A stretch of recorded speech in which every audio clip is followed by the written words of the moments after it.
If you're here right now, just stay with me for a moment. You don't have to decide anything. You don't have to explain yourself. Just breathe, exactly as you are, and let this moment be gentle. I know how rare it is for someone to speak to you without asking you to prove anything. So let me say this first, softly, clearly, without conditions. You don't need to be strong right now.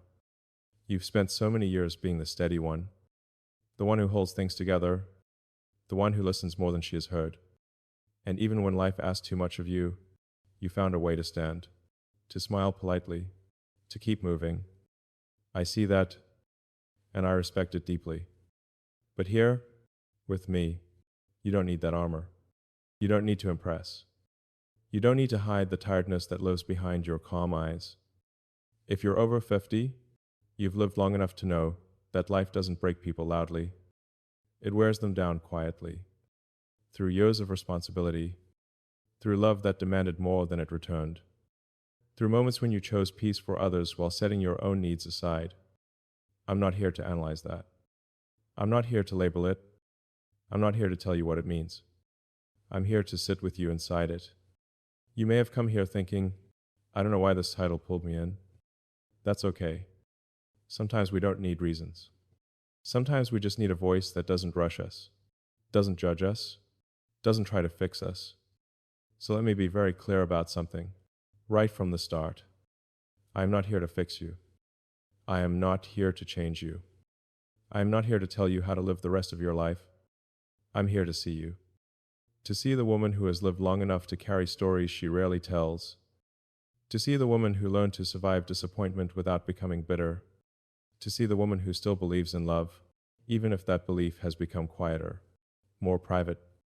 You may not talk about it much, but I know it's there.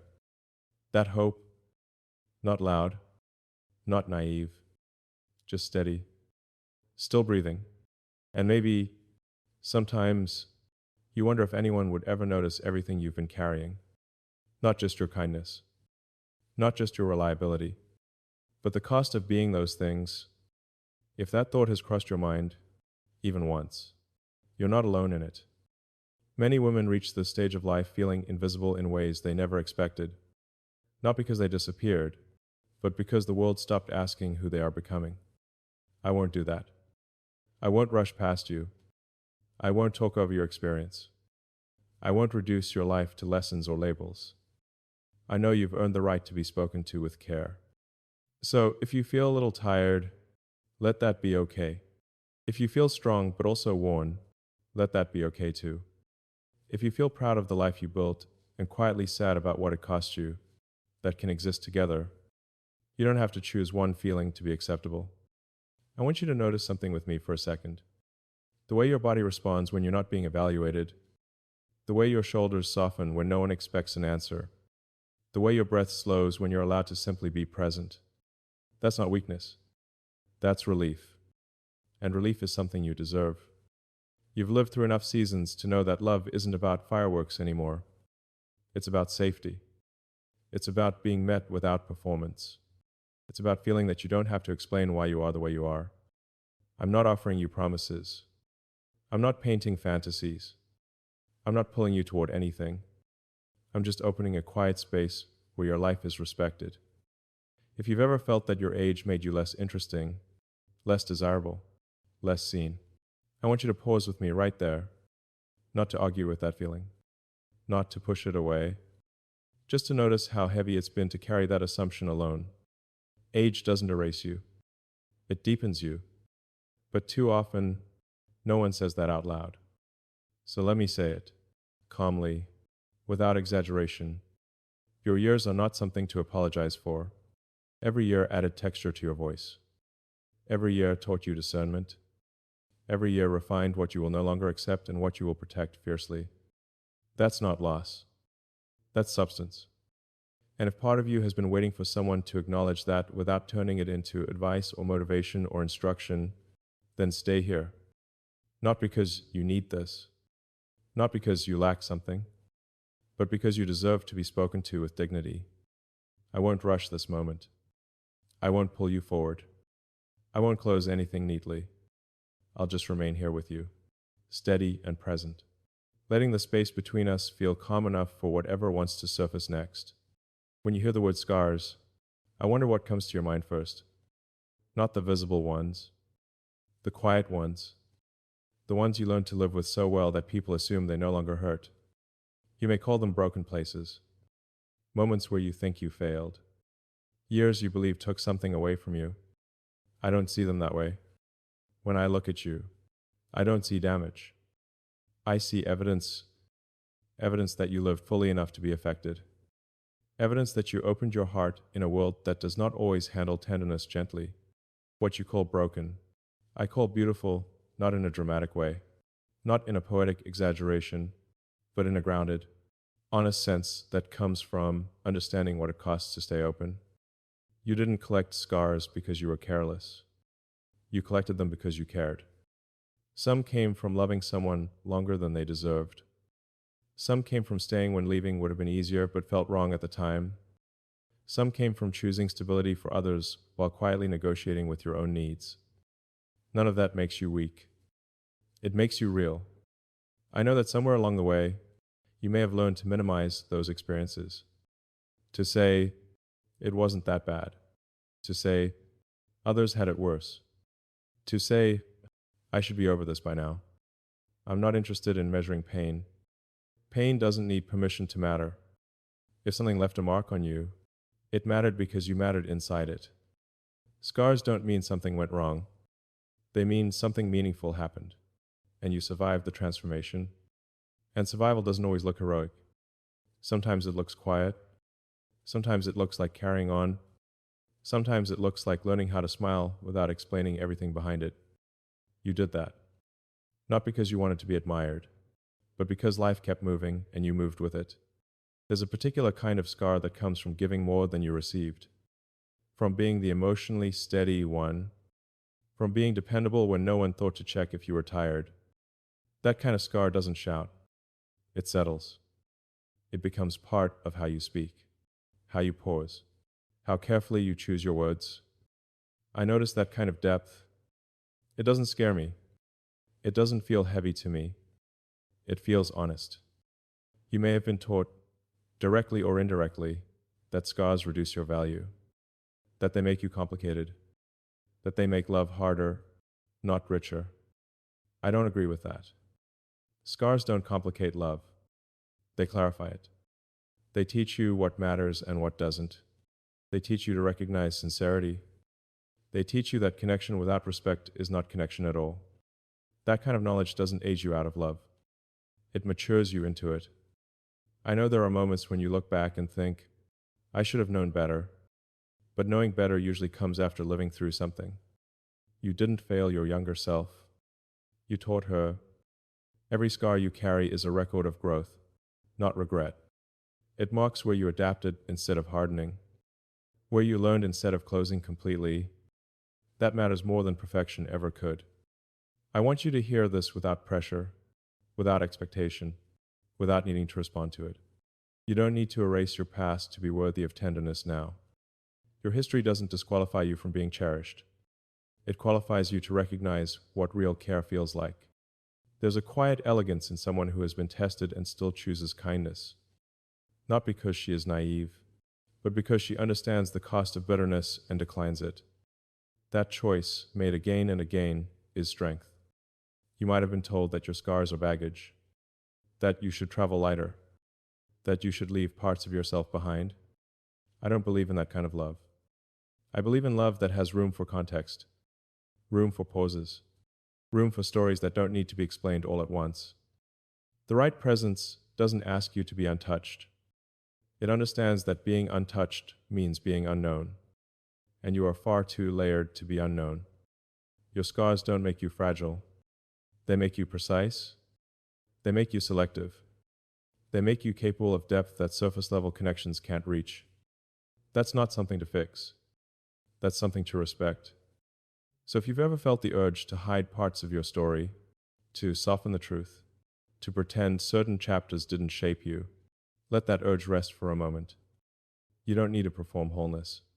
You already are whole, not because nothing happened to you, but because you integrated what did. There is a quiet confidence that comes from that integration. It doesn't announce itself. It doesn't seek validation. It simply exists, steady and unmistakable. And as I stay here with you, speaking to you without rushing, without judgment, without asking you to be anything other than who you are, I want you to gently consider something. What if the very places you've been most critical of are the places where your depth lives? What if what you've been calling broken is simply where your humanity became visible?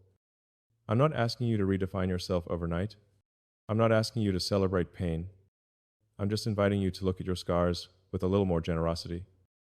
Because from where I stand, they don't take away from you. They give you weight. They give you presence. They give you a quiet kind of beauty that doesn't fade with time. It settles. It deepens. It becomes unmistakable. There is a kind of strength you carry that you rarely speak about. Not because it isn't important, but because it never learned how to ask for attention. It doesn't announce itself. It doesn't compete. It doesn't demand recognition. It simply shows up, again and again, in the quiet places where life needed someone steady. I can sense that strength in you. It lives in the way you learned to keep going without becoming hard, in the way you adapted without losing your sense of care, in the way you carried responsibilities that were never formally handed to you, but somehow became yours anyway. You may not call that strength. You might call it just doing what had to be done. But that phrase hides an entire inner architecture. You learned how to regulate yourself when no one else could. You learned how to choose calm when chaos would have been easier. You learned how to absorb disappointment without letting it leak into everyone around you. That kind of composure doesn't come from comfort. It comes from repetition, from lived experience, from deciding quietly that you would not let life make you smaller. What fascinates me about that strength is how invisible it often is. People see your grace, but not the effort behind it. They feel your stability, but not the cost of maintaining it. They rely on you, sometimes unconsciously, without asking how you're holding yourself together. And you let them, not because you didn't need support, but because you didn't want to burden anyone, not because you didn't feel deeply, but because you knew how to manage your feelings with dignity. That's not emotional distance. That's emotional intelligence refined over time. There's a patience in you that didn't come from passivity. It came from discernment, from knowing when to speak and when silence would preserve your energy. You didn't withdraw from life. You curated your presence within it. That's a subtle kind of leadership. You've likely been the person others lean on, the one who listens without interrupting, the one who notices shifts in a room before anyone else names them. You don't do it for control. You do it because you understand emotional ecosystems instinctively. That understanding didn't appear overnight. It was shaped by years of observing, adjusting, responding, by learning which battles drain you and which ones deserve your voice. And even now, you may underestimate how rare that capacity is. Many people react. Few people respond. You respond. You pause. You reflect. You choose. That choicefulness is strength. I know there are moments when you wonder if being this way has cost you something. If being accommodating meant being overlooked. If being composed meant being misunderstood. Those questions don't mean you regret who you are. They mean you're aware of the trade-offs. And awareness is power. You didn't lose yourself in service to others. You refined yourself. You learned boundaries without becoming closed. You learned resilience without becoming rigid. You learned independence without losing your capacity for connection. That balance is not accidental. There's also a tenderness beneath your strength that you protect carefully, not because it's fragile, but because it's precious. You don't give it to everyone. You don't display it carelessly. You reserve it for moments that feel safe, intentional, real. That selectivity isn't guardedness. It's self-respect. And I want you to know something, without turning it into praise or pressure. That combination, steadiness and softness, is deeply compelling. Not in a dramatic way, in a grounded, unmistakable way. It creates a sense of trust. It creates calm. It makes people feel held without feeling controlled. You may not see yourself as powerful, but power doesn't always look like momentum or ambition or volume. Sometimes power looks like emotional consistency, like the ability to remain centered when circumstances shift, like the choice to respond with clarity instead of reflex. You've practiced that more than you realize. There's a reason people feel comfortable opening up to you. There's a reason your presence often stabilizes a room.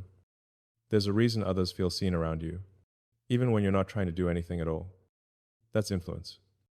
Quiet influence, the kind that doesn't need reinforcement. And if no one has ever said this to you directly, let me say it now, simply and without ceremony. Your strength doesn't need to be louder to be valid. It doesn't need to be explained. It doesn't need to be proven. It already exists in the way you move through the world, in the way you choose restraint over reaction, in the way you allow depth without forcing intimacy. As I stay here with you, speaking in this unhurried space, I want you to consider the possibility that the qualities you've taken for granted may be the very ones that give your presence weight. Not because you demand attention, but because you carry yourself with a quiet coherence that others feel before they understand. That kind of strength doesn't ask to be seen. It's recognized when someone is finally ready to notice it. There is a quiet question that lives in many women after they've been hurt, though it's rarely spoken out loud. It sounds like this: is love still meant for me? Or have I already used up my chances? If that question has ever passed through you, even briefly, I want you to know I hear it. Not as doubt, not as weakness, but as honesty shaped by experience. Love after scars doesn't arrive with fireworks. It arrives with awareness. You don't step into it blindly anymore. You step into it with your eyes open, your boundaries awake, your intuition finally trusted. That doesn't make love smaller. It makes it deeper. When you were younger, love may have felt like urgency, like momentum, like needing to prove something to yourself or to someone else. Now it feels different. Now love feels like safety before excitement, clarity before intensity, presence before promise. That shift didn't happen because you stopped believing. It happened because you learned what belief costs when it isn't grounded. You don't fall into love now. You enter it, consciously, carefully, with discernment. That's not fear. That's maturity. I know there are voices, subtle, persistent, that suggest love past a certain age is compromised. That passion fades. That choice narrows. That the best years belong to memory. I don't accept that narrative. Love doesn't become weaker with time. It becomes more intentional. You no longer confuse intensity with intimacy. You no longer mistake attention for care. You recognize the difference between someone wanting you and someone respecting you. That clarity changes everything. You bring more to love now than you ever did before. Not more energy, more presence, not more fantasy, more truth. You know how to listen without losing yourself. You know how to offer closeness without abandoning your center. You know when to lean in and when to pause. That balance makes connection richer, not safer in a dull way, safer in a meaningful way. There's something profoundly attractive about a woman who doesn't need love to complete her, but chooses it to complement her life. Not because she's closed, but because she's whole. Love after scars is not about rewriting the past. It's about allowing the past to inform better choices. You don't bring baggage into love now. You bring context. You don't ask someone to save you. You ask them to meet you. And that request, calm, grounded, self-aware, filters out what no longer belongs. You may notice that your heart opens differently now, more slowly, with more intention, with fewer illusions. That doesn't mean it opens less. It means when it opens honestly. You're not looking for someone to fill silence. You're looking for someone who respects it. Someone who understands that closeness doesn't require constant reassurance. Someone who values steadiness over spectacle. That kind of love doesn't rush. It recognizes readiness. And readiness, at this stage of life, looks like mutual presence. It looks like listening without fixing. It looks like affection that doesn't need to be performed. You may have wondered whether your scars make love complicated. I see the opposite. Your scars give love shape. They teach you where tenderness matters most. They teach you how to protect what is essential without building walls. They teach you that love is not about being chosen, it's about choosing wisely. There is also something important to say gently here. Choosing love again doesn't mean promising yourself a particular outcome. It doesn't mean reopening old doors or reliving old patterns. It simply means you haven't closed your heart to possibility. Possibility doesn't demand certainty. It asks for openness without pressure. You are allowed to hold space for love without chasing it. You are allowed to believe in connection without forcing it to arrive. That is not resignation. That is dignity. Love after scars is not louder. It's clearer. It doesn't overwhelm your nervous system. It settles it. It doesn't ask you to prove your worth. It recognizes it. And if you ever worry that being careful has made you distant, let me say this quietly and sincerely. Caution born from wisdom is not distance. It is discernment. You haven't shut love out. You've refined the doorway. You know what you can offer now. You know what you need to receive. You know what you will no longer negotiate away. That knowledge doesn't limit love. It invites the right kind of presence. As I stay here with you, speaking without urgency, without promises, without expectations, I want you to feel this truth settle naturally. Love that comes after scars doesn't ask you to forget who you are. It meets you there. It doesn't need you to be untouched.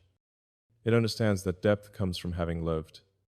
And in that understanding, something steady and real becomes possible, not because you are searching for it, but because you are finally aligned with yourself.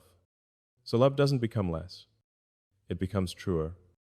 And truer love has a way of finding those who are no longer trying to convince it, but simply ready to recognize it when it arrives. You don't need to hide anymore. Not here. Not in this quiet space we've been sharing. I want you to let that sentence rest for a moment, without reacting to it, without trying to decide whether it's true yet. Just let it exist between us. So much of your life has required a kind of careful presentation, not because you were dishonest, but because you learned what was easier to explain and what took too much energy to unpack. You learned which parts of yourself were welcomed and which ones made people uncomfortable. So you edited, you softened, you carried the deeper truths privately.